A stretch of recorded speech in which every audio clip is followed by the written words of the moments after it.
بتائیے گا عید قربان کے موقع پر خواتین رشتوں کے بگڑتے ہوئے معاملات کو جوڑنے میں کیا کردار ادا کر سکتی ہیں؟ شکریہ بہت بہت آپ نے مجھے موقع دیا اس اہم ٹاپک پہ بات کرنے کے لیے۔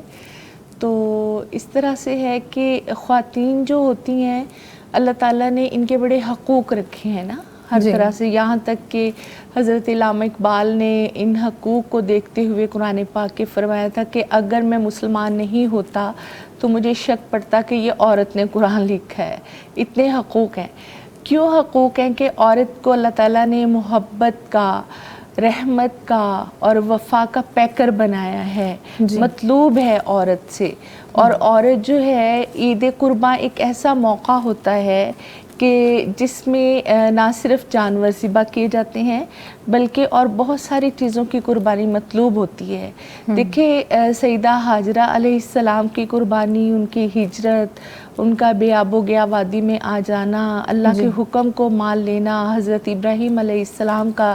سر تسلیم خم کر لینا، ان کی قربانیاں ہمیں یہ پیغام دیتی ہیں کہ ہمیں بھی کچھ قربان کرنا ہے۔ تو اپنی انا کو، اپنی ضد کو، اپنے غصے کو بھی قربان کرنا ہے۔ اگر جانور پر چھری پھرے گی تو انا پہ، ضد پہ، حسد پہ، تعصب پہ اور بگڑے ہوئے معاملات کو، ایک عورت ہی ہے جو کہ اپنے خاندان کو جوڑ سکتی ہے،